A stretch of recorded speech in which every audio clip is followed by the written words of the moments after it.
Hello and welcome to Lesson 10 of the B.4, the Urbanization Unit. I'm Katie Easton, a high school science teacher using OpenSciEd. In this video, I will give you an overview of Lesson 10 and wrap up with some tips and tricks. Lesson 10 is important because students learn how humans can balance the needs of human and non-human populations. First, let's recap how we got to Lesson 10. During Lesson 9, we carried out an investigation looking at European bullhead fish and bears experiencing fragmentation. We looked at population data for these non-human populations before and after structures were created to connect habitats and found that sometimes these structures help populations become more genetically diverse, and sometimes it doesn't help with diversification. We figure out that we can develop criteria for urbanization that sustains biodiversity that can benefit both human and non-human populations. This leads us to wonder, how can we design cities that support resilient populations and ecosystems? Let's take a look at the highlights of Lesson 10. Lesson 10 takes up 2 45-minute days. The 20 minutes of material preparation listed here is to prepare copies of the worksheets and laminate color copies of the Buckeye area map. Students will need to use their individual devices for a visual inquiry using Google Slides. I post worksheets and readings for students to use on our learning management system called Canvas. There are no additional videos for this lesson. There are 2 major chunks to this lesson. Let's discuss what is happening in each. The first lesson chunk is explored on day 1. In this lesson chunk, students are learning about different design proposals for developing Buckeye, Arizona. Groups read 2 different proposals and begin to figure out that urban areas can be designed to prevent fragmentation and allow for gene flow. This leads us to our next sense-making loop, where we discuss what we've learned about the 2 proposals and begin to evaluate urban systems. The second lesson chunk occurs on day 2, when we evaluate the 2 proposals for Buckeye. Students share what they learned from the day before and discuss which proposals would be the best choice for both non-human and human criteria in the Buckeye area. Through discussion, students figure out that making decisions involves evaluating the application of science ideas and balancing them with societal impacts. So in summary, during Lesson 10, students figure out that urban areas can be designed with non-human populations in mind. By designing cities to prevent fragmentation, non-human populations will benefit with allowed gene flow, which making decisions can be complex, and compromises will be necessary to balance science ideas with societal impacts. Let's take a look at the key moments in Lesson 10. One of the key moments of Lesson 10 is the discussion that arises while students evaluate the 2 designs for Buckeye.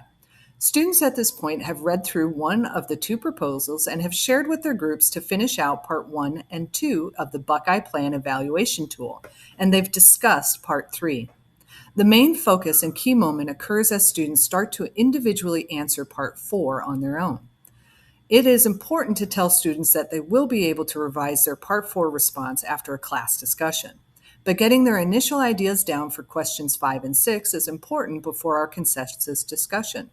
Parts 1 to 3 are there to help students answer Part 4, and they do not have to agree with anyone else from their group. Another key moment that happens in Lesson 10 is during Part 9. Students have discussed their thoughts about Part 4 as a class and provided oral evidence and defense for their ideas.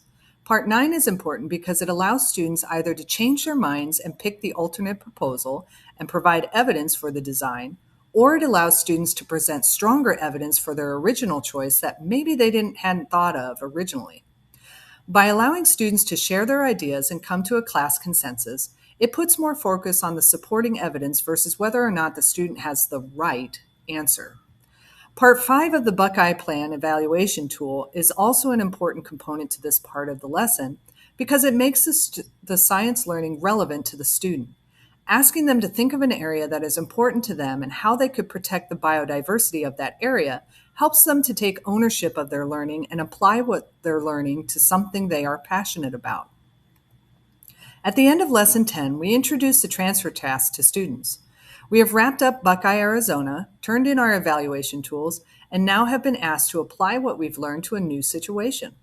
We have used our understanding of natural selection to evaluate designs for a city that support resilient populations and ecosystems in a specific location. Now we wonder if we can use these concepts and apply them to a new location and phenomena. Let's talk about some helpful strategies for Lesson 10. My biggest tip for Lesson 10 is to ignore the time alignments in the teacher edition on day 2 of this lesson. I have found that day 2 of this lesson is more like day 2 and day 3. The time allotments are suggestions and are not meant to be strictly followed in the teacher editions. If your students are anything like mine, they'll need a full 45 minutes block just to complete parts 1 through 3 of the evaluation tool. It is okay to allow students more time if they are focused and working. I will walk around, and if groups are in deep conversation with the 2 proposals, I let it be. If they're struggling, I use some of the sentence stems from part 7 of this lesson to keep them focused and talking about the task. My second tip is to use the key ideas and strategies section in part 8.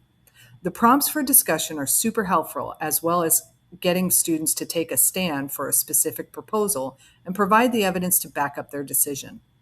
I also play devil's advocate during consensus discussions to try and poke holes in their reasoning so they're prepared to revise.